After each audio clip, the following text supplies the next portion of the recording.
السلام عليكم ورحمة الله وبركاته. ازيكم عاملين ايه؟ النهاردة هنعمل مع بعض طبق بانيه. الحقيقة انا وصحباتي اتفقنا ان احنا نفطر مع بعض يوم في رمضان، بما اننا في الغربة ومفتقدين جو العزومات العائلية والاقارب والمعارف والصحاب. فاحنا قررنا ان احنا نعوض ده بان احنا نفطر احنا مع بعض يوم في رمضان ونعيش الاجواء دي. فقلنا هنعمل ديش بارتي وكل واحدة تعمل طبق جميل كده بايديها. فانا قلت هعمل طبق بانيه أشارك بيه في الفطار. البانيه هتعمليه بطريقة سهلة جدا، هنشوف الوصفة مع بعض وهنشوف المكونات. بسم الله الرحمن الرحيم، والصلاة والسلام على سيدنا محمد وعلى آله وصحبه أجمعين. معانا صدور بانيه، الكمية حسب عدد اللي هياكلوا. معانا البهارات: ربع معلقة فلفل أسود، ربع معلقة كمون، ربع معلقة كزبرة ناشفة، وربع معلقة ملح.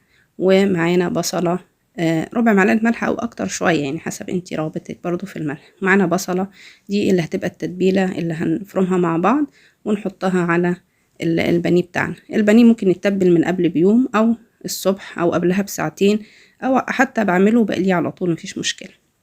معانا للقلي بيضة وشوية لبن كده ورشة فلفل، بخلطهم على بعض وأمكسهم كويس قوي مع بعض. وبعدين معانا البانيه كده مش هيقشر منك. انا ما بعملش حوار ان انا اطلع في احط في اللبن واطلع على الدقيق وارجع في البيض والبقسماط وارجع، يعني لا، ما بعملش كده. انا بعملها مره واحده. البيض والدقيق والبقسماط يبقوا مخلوطين على بعض. معانا كميه من البقسماط الناعم والدقيق، والبقسماط يبقى اكتر من الدقيق.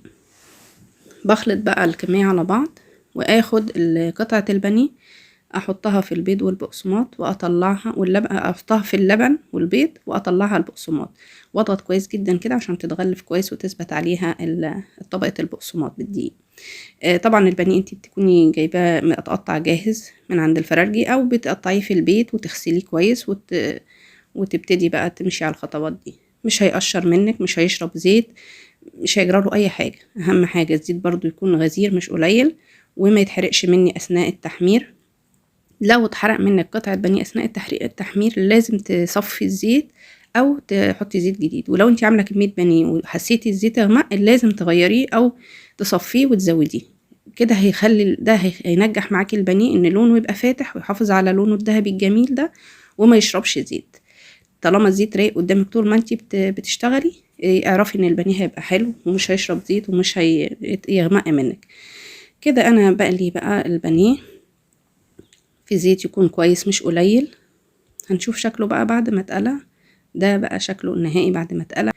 رحت بقى لاصحابي وكل واحدة عملت طبق جميل قوي. كان فيه ورق عنب ما شاء الله، وكان فيه مكرونة بالبشاميل بالفراخ، وكان فيه جلاش، وكان فيه البانيه بتاعي طبعا، وسلطات وجلاش تاني، وكانوني وجلاش بالفراخ وباللحمة. يلا بقى اعملوا وصفة البانيه زي الخطوات كده، وان شاء الله تنجح معاكم. اشوفكم في فيديو جديد، في امان الله.